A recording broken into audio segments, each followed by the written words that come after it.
Hi, everyone. Welcome to Lecture 1 for EDSS 311. So this week, we are introducing you to the Society and Environment curriculum. So welcome to your first lecture. All right, so your readings for this week, as you'll know from looking at the unit schedule, we are looking at Chapter 2 from the main textbook, so the Gilbert textbook, written by Brett and Tudball. And we are also looking at an additional 3 readings, which can be found in your reading list. And for more information on how to access all of the readings and so forth, please watch the unit overview video in the unit information and resources block. So the readings from the reading list, I will go over at the end of this lecture just a little bit. And these are often some interesting articles that can spur on discussion related to the topics for this week. But the main source of material that we'll be looking at are the topic notes and the chapter readings. So just an overview of what I'm going to discuss in this lecture. I'm going to discuss a little bit about the learning materials that you'll be using in this unit. Also, I'll be talking quite a bit throughout this lecture on the Australian curriculum, and also we'll be looking at specifically the Society and Environment curriculum, of course. And we will be thinking about HSIE and HAS teachers and the knowledge that is required for those of us who are teaching in these subjects. I'd also like you to consider in this lecture what we mean by society and environment and the curriculum that comes from these two words. As I stated, we'll be looking at Chapter 2, so I'll be going over some of the main ideas from that chapter. We will be looking at the 3-dimensional model of the Australian curriculum, and this is something that we will be considering in greater depth, in particular in the tutorials this week. Again, I will be going over the reading list. I will be sharing an interesting video with you for you to watch in your own time and offering you some questions to consider for this week. All right, so just a little bit of information on this unit. EDSS 311 is the one core compulsory unit that you must take to be a teacher of any of the society and environment subjects, which are listed here on your screen. So whether you're going to be a business studies teacher, economics, geography, society and culture, legal studies, studies of religion, or ancient and or modern history teacher, you will need to have this subject prior to enrolling in any of those units. So you must pass this unit in order to proceed to the trimester 2 units that you can see here on your screen. And the reason for this is that we overview and discuss the main components of our subjects, and we provide you with a solid background in the junior secondary subjects, which you need prior to going into your senior secondary subject areas.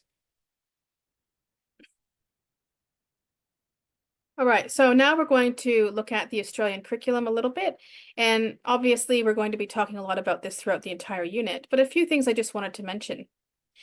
So the Society and Environment curriculum has moved away from integrated subjects. Some of you may remember, and I'll talk a little bit about this in the coming slides as well, that history and geography in particular were quite integrated.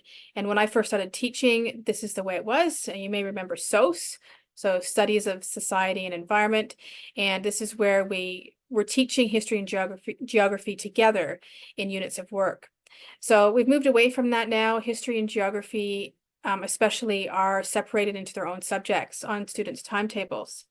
So ACARA, as we know, is the Australian Curriculum Assessment and Reporting Authority. The website is listed there on your screen. Something that you should be very familiar with is the curriculum on that website. So have a look around on the website if you haven't already. I'm sure many of you have. So New South Wales has been working on the new syllabuses, and we'll talk about dates probably this week and next week for sure. So we know the version 9 of the Australian curriculum has come out, and it's now time for New South Wales to develop their syllabuses through consultation and so forth. So we have some previews of the new syllabuses. We can look at those, but we do know how the Australian curriculum has changed, especially for the junior secondary syllabuses, and we have an idea of what those changes are all about. So we can look at those and consider how those changes will impact, either in a positive way or a negative way, on the learning for our students in these subjects. There are teachers specialists who think that the new curriculum is quite good and others who are quite critical of it. So it'll be interesting to have a discussion about that probably in week 2. So we know ACARA is responsible for overseeing the introduction of the Australian curriculum, and we do know that the school curriculum is the responsibility of state governments and the authorities that they delegate to oversee the syllabuses and assessment for schools in their state. So we know that different states follow different curriculum documents, but they're solidly based on the Australian curriculum. So as I mentioned before, we have different words that we use when we talk about the society and environment learning areas. HSIE is used in New South Wales, or sometimes called HISI. You'll hear that. Studies of society and environment, I don't really hear that anymore too much. That's something that's been phased out, and that's due to the separation of history and geography in the classroom. HAS is something definitely used in Queensland. That's where I was teaching. So humanities and social sciences. So you'll see me using them both interchangeably. So just be aware when you go into schools that it's either one or the other, really. Social studies used to be used in Australian schools and still used overseas, especially in America. But you don't really see that too much over in Australia at all. So we use the term social science on our team here at UNE. That's why we have our codes EDSS, the social sciences. And so we know that the New South Wales HSIE junior secondary subjects are history and geography, Aboriginal studies, and commerce. So the mandatory subjects are history and geography. Students must study these up until at least year 9, and in some states like New South Wales up to year 10. Aboriginal studies and commerce, they are often taught in schools. I should say commerce probably more than Aboriginal studies. The schools that I taught at, I never saw either of those 2 subjects, but I am aware that commerce seems to be a little bit more popular in New South Wales, but I could be wrong. Those of you in Queensland can let me know. Maybe it was just the schools that I was at, but definitely you'll be seeing history and geography. Of course, students have to take those subjects.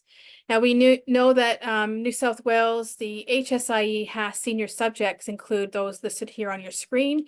So you have chosen to teach one of these subjects.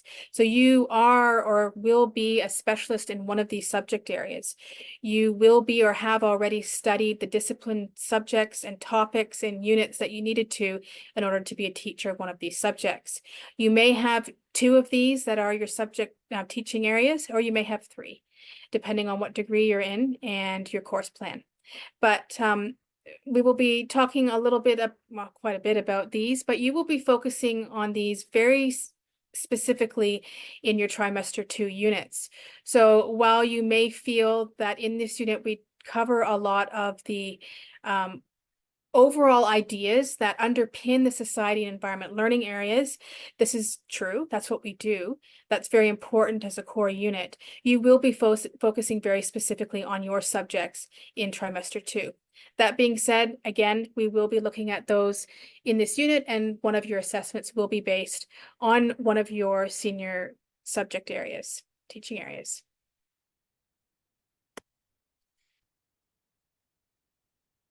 All right, so our learning area in the curriculum, the emphasis is on people. So in all of the subject areas, in all of the topics that we look at in the units of work, we really are solidly focused on people. There are 2 central concerns in the society and environment curriculum, and these are the workings of human society and the interaction of people within the environment. We know that history focuses on different aspects of the past, and the other areas, the ones that were shown on this previous slide, the other teaching areas, we focus more on the present, but we do use a historical perspective as well.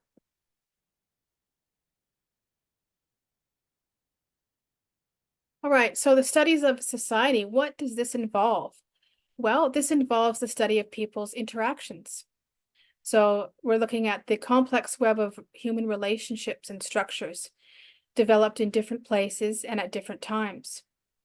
We're also looking at studies of the environment. So this involves the study of our natural surroundings like ecosystems and our social surroundings like the built environment, urban infrastructures, and again, in different places and at different times. So the idea of place and time is really important. And you will remember that in the introduction form where I asked you to introduce yourselves, I asked you to consider a special or important time in your life, and also in a special and important place. So the idea of temporality and spatiality is very important in the society and environment curriculum. So thinking about place and time and how that fits into our units of work, you will see that coming through as we look further into the syllabuses. We are expanding students' knowledge and understanding of their own society. So we're looking at local and global environments and the relationships between environments and society. So especially in the secondary teaching areas, we are looking at the interrelationships between different countries and different places and the ways in which these connect and disconnect. Okay, there's a lot of focus on that. So the next point I wanted to make is that the area develops knowledge about Australia, its people, its cultural and environmental heritage, its political, economic, and legal systems, and its place in the world. So you can see some real buzzwords coming through here. We've got place, we've got environment, we've got time, we've got global, we've got local, we've got political, economic, legal. So all these words are quite deeply embedded in the subjects that we teach. And it's not just economics, it's not just legal studies, but those junior secondary syllabuses and also the primary syllabuses are bringing this out in the units of work, which we will be looking at in the first few weeks in this unit. Okay, so we really need to be thinking about how these junior secondary syllabuses and also the primary syllabuses inform the senior subjects that you will be teaching. All right, so what is your role as a society and environment teacher? What are the requirements of you as you teach your subject? So you need to have an overall knowledge of people, their interrelationships, and the natural, social, and built environments. This is something that you do need to understand. You also need the ability to use inquiry learning as a methodology and a pedagogy in your teaching, and we will be learning a lot about that in this unit. You'll need to be well aware of the local, national, and global perspectives in different topics in your teaching area. You need to also have the ability to develop values related to environment, society, citizenship, ethical behavior, equity, and social justice. And one of the topics in this unit is on values education. So that will be something that you'll be thinking about to a great extent. You'll need to have a specific knowledge and skills in at least skill development is something that I do focus on quite a bit. You will hear me talking about this often in this unit because we need to be thinking about our subjects, the specific skills that we need to be able to teach our students and how we actually do that. So it may mean that we need to up our own skills on how to do this teaching. So we'll be talking a lot about that. And there are so many subjects that we need to be thinking about too, but again, we will talk more about that in the coming weeks. So educational studies and teaching methodology appropriate for the subject. So there may be some different methodologies depending on your subject. So there may be more of a mathematical focus in some subjects than others. And these are things that we need to consider as well. And again, a thorough understanding of a particular subject area. So I do know that as a geography teacher, I did not learn everything that I needed to learn in order to be able to teach geography. I opened up the syllabus and I realized I don't know a lot about that, and so forth. And that will probably happen to many of you as well. There are a broad range of topics that we need to understand and know about. So you probably will be continuing to learn about these different topics as you continue into teaching. So our teaching areas really are underpinned by many of these different subjects. So archaeology, human and physical geography, ancient and modern history, business studies, sociology, different areas of law, Aboriginal studies, commerce, micro and macroeconomics, trade and finance, philosophy, Asian and Pacific studies, cultural studies, and anthropology. So many of you probably have studied quite a few of these or some of these, focused more on some than others, of course, but really these are the subjects that really underpin the teaching areas that we have.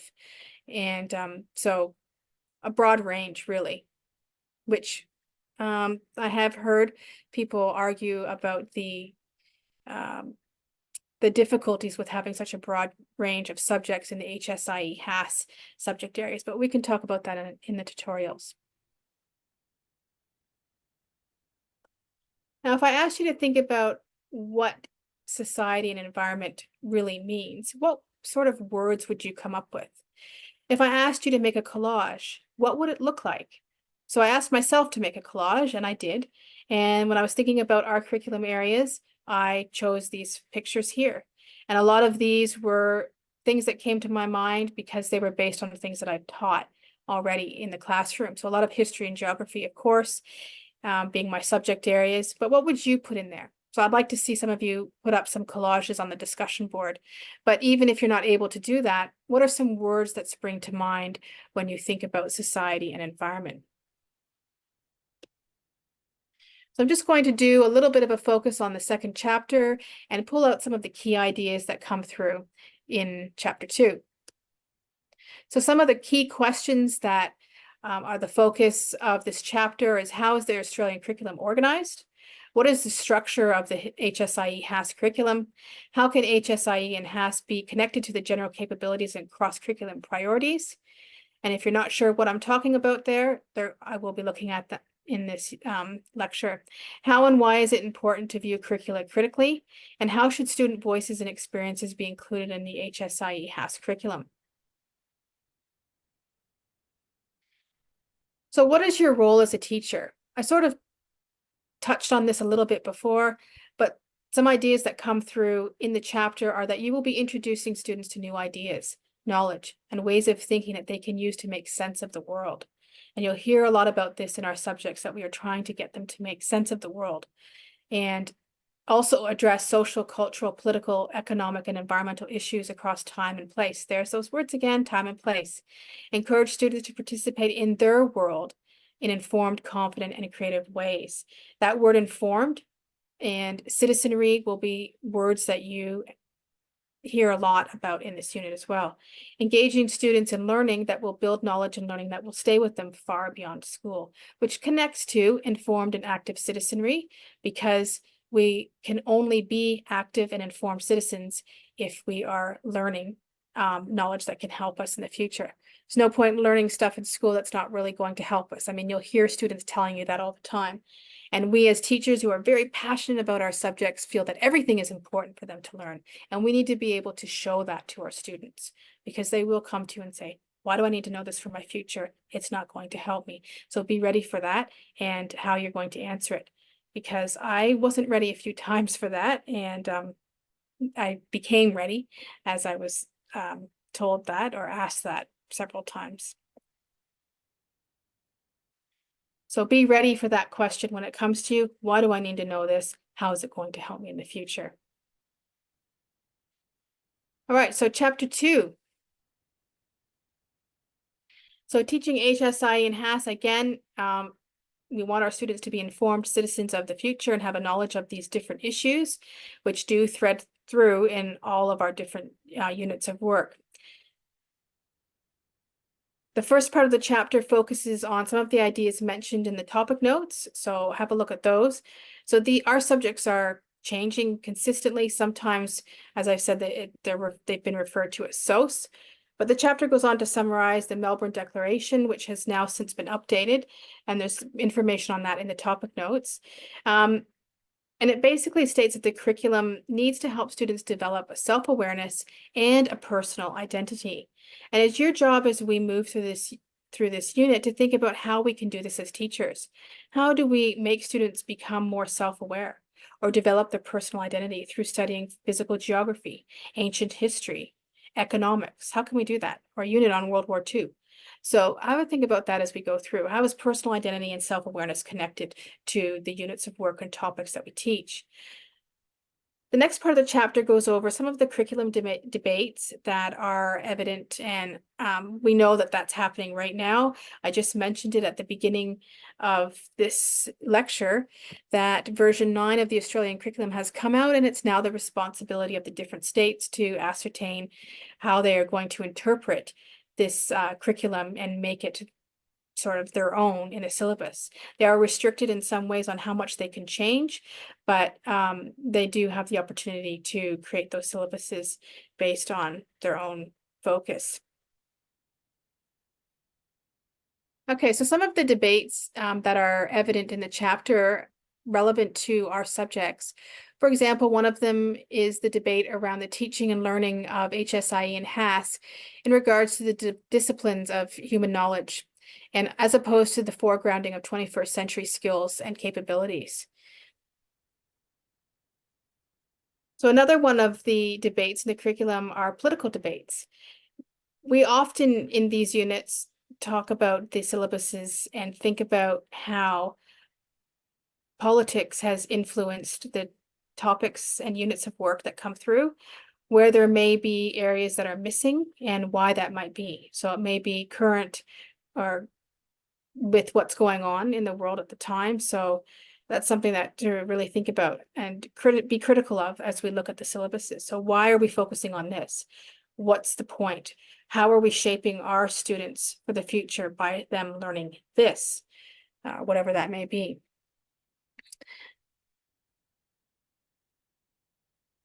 So now, there's one thing that I do focus on a little bit in this unit. You will hear me refer to the primary syllabuses, probably mostly in week 2 and possibly in one of the assignments. It's important to know where students are coming from in their learning in history and geography in primary school. And the reason for this is because there are a lot of skills that they have been developing since kindergarten that provide a foundation. In a similar way, when I'm teaching the primary teachers, I also have them look at the junior secondary history and geography syllabuses and have them consider how the teaching that they are giving their students, whether that's in skill development or in knowledge and understanding of the different topics, how that can help inform their learning when they go into high school. So I really try to connect primary and secondary school because I think it's really important to do that. Something that I would have appreciated when I was teaching. So deep learning, you probably heard that word quite a bit, or if you haven't, it's something that you probably will hear as you go into schools, and also 21st century skills. Have a think about how you would define these. Take a moment to pause the video and just write down some ideas about how you understand, how you would define deep learning, and how you would define 21st century skills. Higher order thinking skills. We have a lot of opportunities to do this in our subjects. We have a lot of opportunity to reflect, analyze, compare, make connections, discuss, argue, and evaluate. And we will be going over that as we look at the syllabuses. So you'll hear a lot about higher order thinking skills. You probably touched on it in other units as well, I'm sure of it. But we definitely do focus on higher order thinking skills. So how does it compare to what's here on your screen? Global awareness, is that a 21st century skill? Critical thinking and problem solving, is that a 21st century skill? Or is it information literacy, ICT literacy, digital literacy? That should be there on that list too. Or is it being flexible and adaptable? Is that a 21st century skill? Many of us, if we compared our notes, would probably have different ideas of how we define 21st century skills. But these are some examples, and I would say that there are a diverse way of, and I would say there are diverse ways of defining 21st century skills. So it would be interesting to consider, perhaps in the tutorials, how we can define these skills.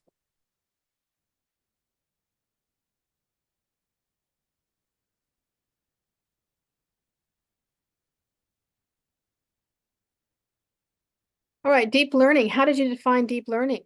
What are some key words that you used when you thought about deep learning? So deep learning is the type of learning that addresses complex elements of a topic, drawing connections within and across different contexts. So this is something that we will be looking a lot in this unit. So this is a little wheel here that shows you some of the main components of deep learning. So in deep learning, we are engaged in inquiry and asking questions. We will be designing a learning sequence based on this. So inquiry. Concepts and skills for understanding. So students need to understand the concepts and skills. And in order to be able to engage in inquiry learning, you need to be able to have the skills to be able to do that, which can often be a hindrance on teaching and learning. Okay, but we'll talk more about that. And also the concepts. Connection to real situations and events, always a positive, because if students don't see that connection to their world, it can often be detrimental to their learning and also to your teaching. because they find it boring. Metacognition, naming that the strategies that have been used in the inquiry process, perspectives, viewpoints, and different experiences are recognized. So we'll be talking a lot about perspectives in this unit. And also answers and solutions seen as infinite, and reflexivity about the learning process through evaluation. So one of the things I will be asking you to do in this unit is to think about how you can get students to think about their own learning. So not just focusing on what do you know now that you didn't know before, but how did we learn this? So what is it about, for example, a climate graph? What information does it show us? What information doesn't it show us? So not just what is the climate of such and such place, but how do we know what we know? Okay, so those types of questions are really what we're looking at.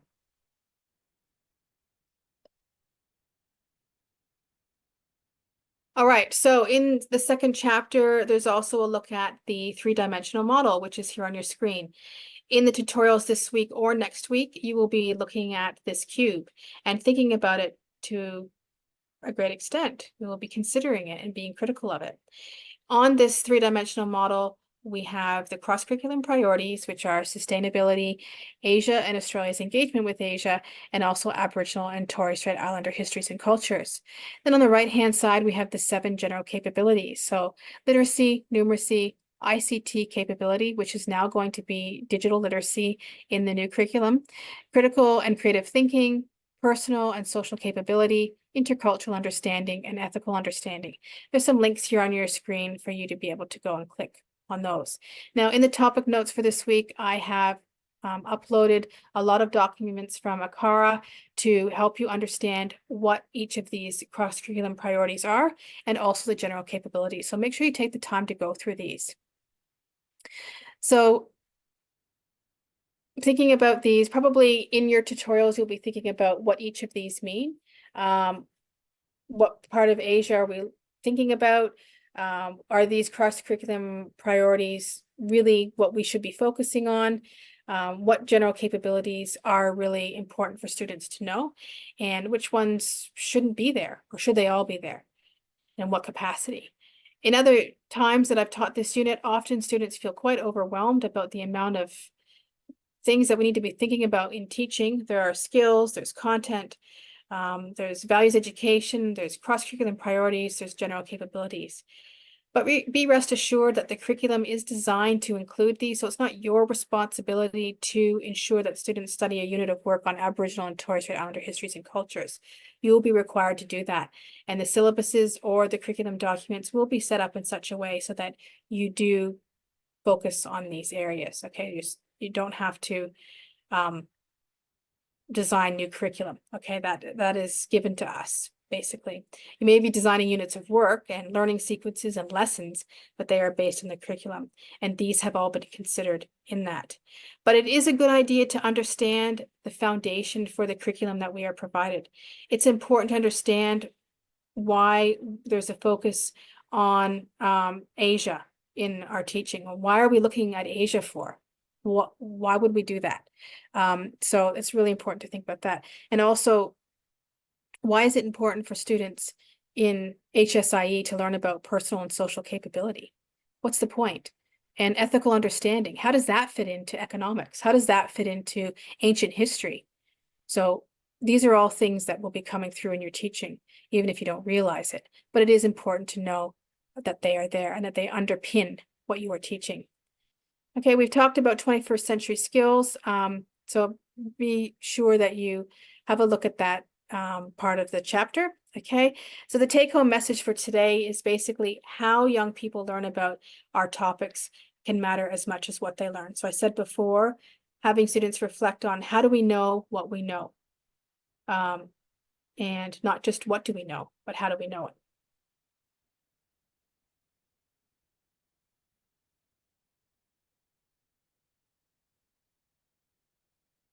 All right, so this is the 3D model. It's a little bit more clear here, if you couldn't see it on the previous slide. All right, so the structure of the 7 to 10 subjects, again, this will be our focus for the first few weeks of this unit. And the reason for this is because you will more than likely be teaching history and geography, 7 to 10 history and geography. I know some of you may not like the idea of that, especially maybe, for example, if you're a society and culture teacher or a economics teacher, you may think, I didn't sign up for history or geography. I'm an economics teacher, and I do understand that. I was more specialized in geography and I got thrust into history. So it is what happens, and it is one of the challenges of being an HSIE HAS teacher, and that is that you will be teaching junior secondary subjects regardless of what your senior subject is. So my focus in this unit, in the first part of this unit, is to ensure that you have a solid foundation of what you will need to teach in these subjects should that happen to you. So in the syllabuses, we will be looking a little bit at the level descriptions for history and geography, especially the content descriptions. We'll know that each subject has a rationale, aims, it has a structure, and also a focus on student diversity. There are general capabilities that underpin the history and geography syllabuses, and there are key inquiry questions that we need to be thinking about. Okay, so what sort of questions are we looking at here? What inquiry questions inform the learning in a unit of work in history and in geography? Now, thinking about the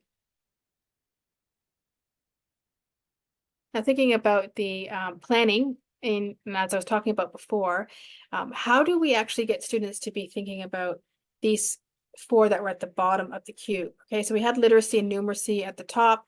Those are relatively easy, I suppose, to think about how they would be incorporated in a unit of work and across any subject, really.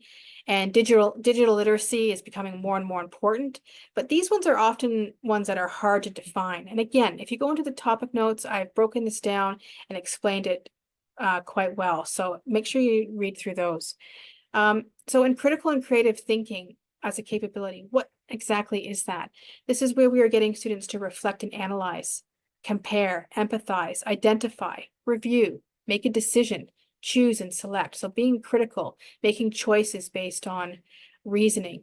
Now, analysis is something that's really hard to teach, and I can say that from experience. It's something I really struggled with teaching in history and geography. So being critical is probably a really difficult thing to teach students, so we'll talk a lot about that as well.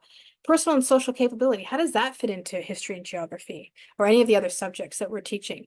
So having students become self-aware, thinking about self-management, social awareness, and social management, okay, in the classroom and also in the topics that we are looking at. Ethical understanding might not seem like it's a part of the HSIE HAS subjects, but it really is quite important. So we're thinking about ethical behavior, so why we do the things that we do. When we are excavating as archaeologists, we learn about this in year 7 history. Is that ethical to excavate the remains of Aboriginal peoples? Moral integrity, regard for others, and work for the common good. Intercultural understanding, a really solid part of our subjects is looking at the lives of different cultures, the values that underpin the decisions made across different countries, and also the beliefs of others, okay? And this all connects to empathetic understanding as well, which students do focus on in history from kindergarten.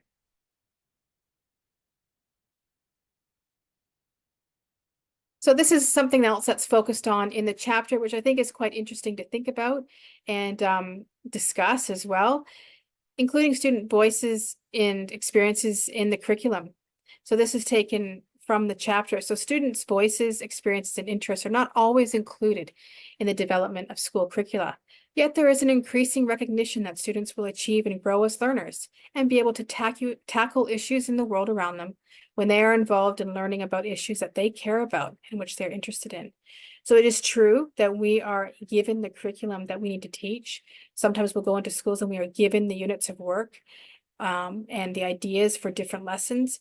But if you can somehow incorporate something that is relevant to students themselves, so something that's happening in the school or in the local area, that will be how you can include their voice in the curriculum. Okay, they may not be designing the curriculum, but they are included in how you are delivering the units of work. Okay, so making that connection for them is really important, and you'll have probably a better chance of success at teaching the content because your students will be thinking, yes, this is relevant to me. I'm going to be interested in this. So in addition to the second chapter, you can have a look at these additional readings. You may find them helpful for your assignments. So the first article by B. Dolph and Addy is from 2004. So that is quite a ways back, isn't it? We think about it. I mean, we're in 2024 now, so that's 20 years ago. Interestingly, a lot of the topics and discussions in this article are still relevant today. So that's something to think about. Why would that be? The main takeaways from the article are about the concepts of usefulness, enjoyment of our subjects, which is something that we need to be thinking about when we think about, like, why do students need to study history and geography for? Okay, so the idea of relevance is also discussed as important for students. And I just finished mentioning about making the teaching really relevant for our students is really key. They need to see that what they are studying is relevant. So D'Oliveira from 2008 writes about history and says history doesn't count. So this article really focuses on the challenges of teaching our subjects. We often get a bad rap, really, by students. Students hate history and they hate geography more so than they love it.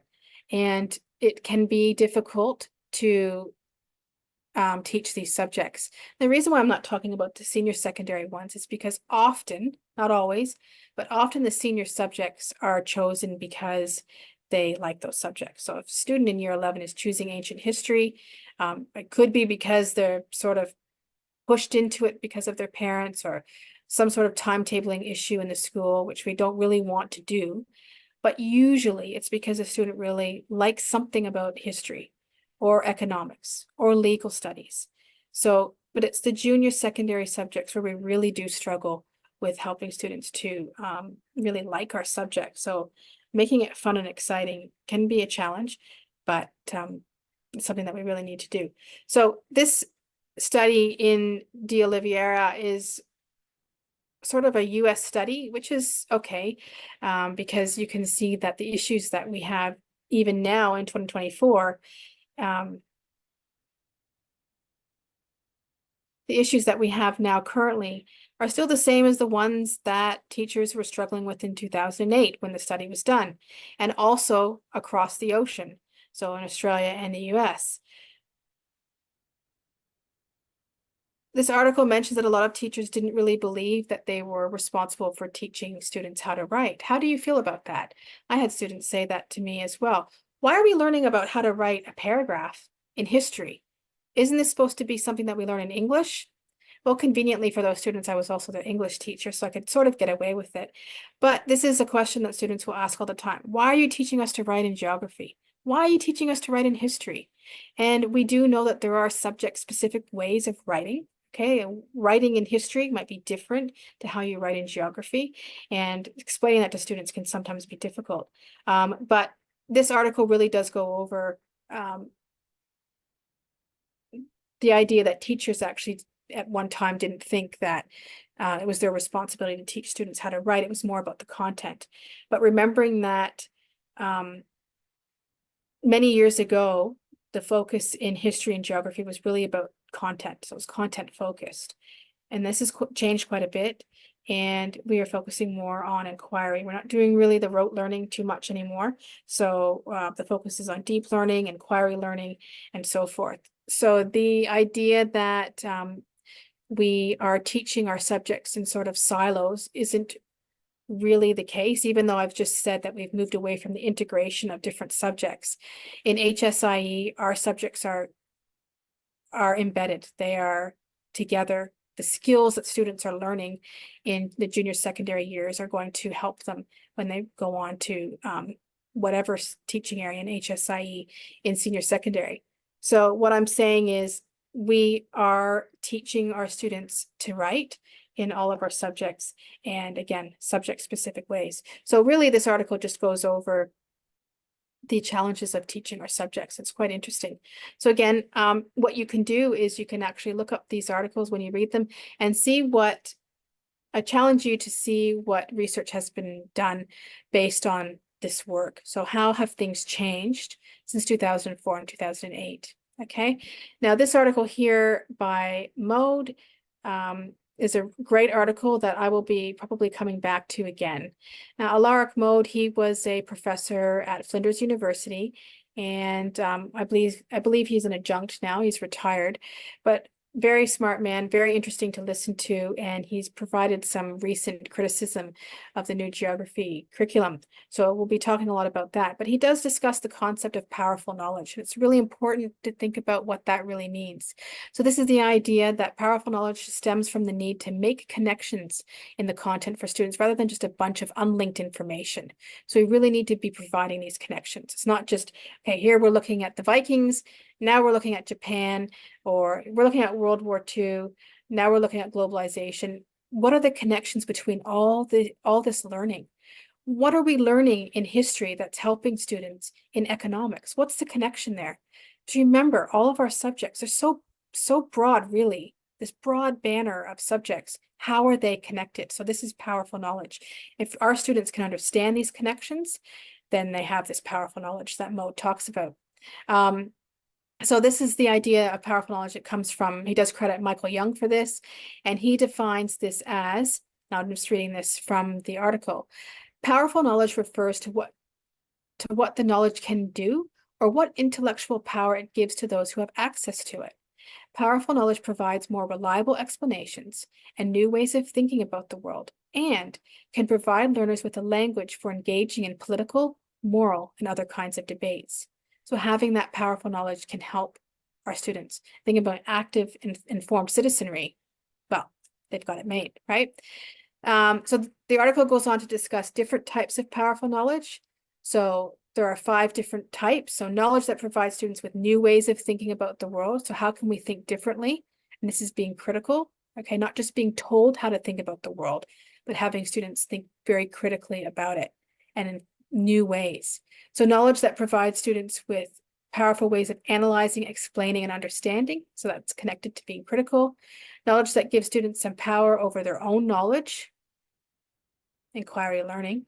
Knowledge that enables young people to follow and participate in debates on significant local, national, and global issues. So that's the idea of scale, okay? Local, national, and global, and knowledge of the world. So the article goes on to discuss how we can actually incorporate powerful knowledge into the classroom. There's a talk about different case studies, which is a really good idea, making comparisons between countries and having students analyze and compare and contrast to appreciate differences. So thinking about powerful knowledge, how can you incorporate this into different subjects? So economics, legal studies, business studies, society and culture. How can we use powerful knowledge in those subjects, not just geography, but also history and so forth? Okay. So I'm not going to share this video in this video, but have a look at this video if you like. This is presented by the CEO of ACARA, and he talks about fanning the flames of wonder. So you can kind of get an idea probably about what he means by that. But students coming into, for example, history and geography, they have a preconceived idea of what these subjects are about. How can you fan the flames of wonder in them? And what might that look like in your classroom? I'd like you to have a think about that question. How can you spark interest in students in history and geography in 7 to 10, so that when they go into 11 to 12, they can choose one of our subjects? Because our subjects are great, aren't they? They're really great. And I don't have to, I'm preaching to the choir here, because every one of you here has chosen secondary teaching because you just love your subject and you want to show your students how amazing ancient history is or how amazing geography is. So you're here for a reason. So how can you fan the flames of wonder? So have a watch of that video if you can. It's about 4 minutes long. So a lot of questions for this week. These won't be the only ones that go up on the discussion board. I'll have some activities for you to do as well. Really important that we're looking at the junior secondary syllabuses, history and geography, and we can also look at Aboriginal studies and commerce as well. What will you need to teach if and or when you teach these subjects, okay? So be sure to go on the discussion board and have a look at those questions. It's really important to do that. It will help prepare you for the first assignment. Some questions to think about. What is your opinion of the three-dimensional Australian curriculum? What do you think of that model? And are there any elements of the Australian curriculum cross-curriculum priorities that you question? So there might be something there that you're wondering, why is that a priority? Why would that be there? Why wouldn't it be something else? What are some of the challenges that we face as teachers of HSIE and HAS? So I've already talked about some of the challenges, but what do you think the challenges might be? I think that's it for me for lecture 1. I hope you've enjoyed this overview of what we'll be focusing on in the society and environment curriculum over the next few weeks, and have you think about what we're really looking at here when we teach our subjects and the curriculum that underpins what we teach in our teaching areas.